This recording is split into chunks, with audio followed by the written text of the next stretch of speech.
سڵاوتان لێبێت. هەڵبژاردنەکانی پەرلەمانی و سەرۆکایەتی تورکیا 18 ڕۆژی ماوە. دۆخی شارەکانی باکووری کوردستان ئاسایی نییە. دەسەڵاتی تورکیا دەستی با هەڵمەتێکی دەستگیرکردن کردووە. تورکیا دەڵێت هەڵمەتەکە بۆ دەستگیرکردنی ئەندامانی پەکەکەیە، بەڵام هەدەپا کە گەورەترین حزبی باکووری کوردستانە دەڵێت ئەو هەڵمەتە لە دژی دەنگدەر و بەرپرسانی حزبەکەیان بەڕێوە دەچێت. پارتە ئۆپۆزیسیۆنەکانی دیکەش دەڵێن دەسەڵات دەیەوێت لەم ڕێگەیەوە ئاسایشی هەڵبژاردن تێک بدات. باگوێرەی زانیاری میدیاکانی تورکیا و باکووری کوردستان تاوەکو ئێستا نزیکەی 150 کەس لە شارەکانی ئامات، باتمان و ڕوحا دەستگیر کراون. تورکیا دیمەنی دەستپێکردنی هەڵمەتەکەی بڵاو کردوتەوە و دەردەکەوێت هێزە ئەمنیەکان خۆیان بۆ هەڵمەتەکە ئامادە دەکەن و سەدان ئەندامی هێزە ئەمنیەکان لە نێو شارەکاندا بڵاو کراونەتەوە. تورکیا دەڵێت ئەوانەی دەستگیر کراون ئەندامی پارتی کرێکارانی کوردستانن، بەڵام هەدەپە دەڵێت دەستگیرکراوەکان ڕۆژنامەنووس، ئەندام و بەرپرسانی هەدەپە و سیاسەتمەدارانی پارتەکانی دیکەی ئۆپۆزیسیۆنیان تێدایە. لەگەڵ دەستپێکردنی ئۆپەراسیۆنەکەدا یاساناس، پارێزەران و ئەندام و بەڕێوەبەرانی هەدەپە و ڕێکخراوەکانی کۆمەڵی مەدەنی دەستیان با خۆپشاندان کردووە و سەرکۆنەی ئەو هەڵمەتی دەستگیرکردنە دەکەن کە خۆیان بەڕەشبگیری ناوی دەبن. هێزە ئەمنیەکانی تورکیا ڕۆبەڕووی خۆپشاندەران بوونەتەوە و باگوێرەی زانیاریەکان چەند کەسێک لە کاتی خۆپشاندانەکاندا دەستگیر کراون. هەڵمەتەکەی شارەکانی باکووری کوردستان کاردانەوەی دیکەی لێکەوتۆتەوە. پارتی دیموکراتی گەلان هەدەپە پێی وایە ئەو ئۆپەراسیۆنە لە دژی دەنگدەر و بەرپرسانی ئەوان ئەنجام دراوە. هەدەپا ڕاگەنراوێکی بەپەلەی بڵاو کردوێتەوە دەڵێت ئاکەپە و مەهەپا لە لێواری شکستدان، هەر بۆیە دەترسن و تووشی دڵەڕاوکێ بوون. ڕاگەنراوەکەی هەدەپا ئەو زانیاریەی خستوەتە ڕوو کە ئۆپەراسیۆنەکەی حکوومەتی تورکیا لە 21 شارۆچکە و ناوەندی شارەکان دەستی پێکردووە و ئەندامانی حەزبەکەیان دەستگیر دەکەن. هەدەپا بە توندی قسە دەکات و دەڵێت دەسەڵات دەیەوێت لە ڕێگەی ئەم ئۆپەراسیۆنانەوە ئەنجامی باش لە هەڵبژاردنەکاندا بەدەست بهێنێت. هەدەپا کە سێیەم گەورەترین حیزبی تورکیایە داوا لە هاوڵاتیانی باکووری کوردستان دەکات بەشداری زیاتریان لە هەڵبژاردنەکاندا هەبێت و لە ڕێگەی سندوقەکانی دەنگدانەوە کۆتایی بەم دەسەڵاتە بهێنن.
کاردانەوەکان بەردەوامن. پارتی ڕەنج کە هاوپەیمانی هەدەپەیە خۆپشاندنێکی فراوانی لە ئامەد ئەنجامدا. ناوەندی گشتی پارتەکە لە ڕاگەنراوێکدا دەڵێت پێویستە هەموو کەسێک خاوەنداری لەم هەڵبژاردنە بکات و ئاسایشی هەڵبژاردن بپارێزرێت.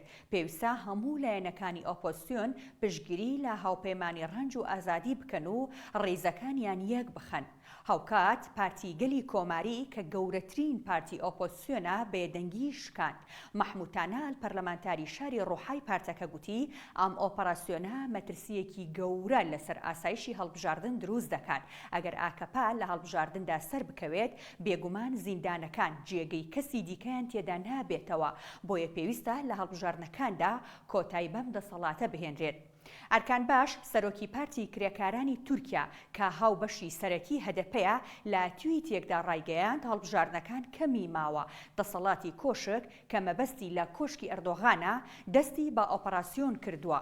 ئەرکان باش دەڵێت کۆشک ناتوانێت بەم کردەوانەی ڕێگری لە تێکۆشانی ئازادی بکات.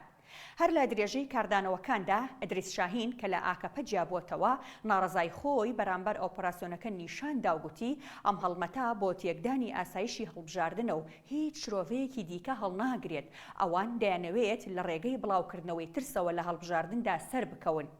هاوکات پارتی سەعادەت کە یەکێکە لە شەش پارتەکەی ئۆپۆزیسیۆن و هاوپەیمانی گەلیان پێکهێناوە ڕایگەیاند لە کاتێکدا کە هەڵبژاردن نزیک دەبێتەوە دەسەڵات دەستی بە دەستگیرکردنی ڕۆژنامەنووس و سیاسیەکان کردووە.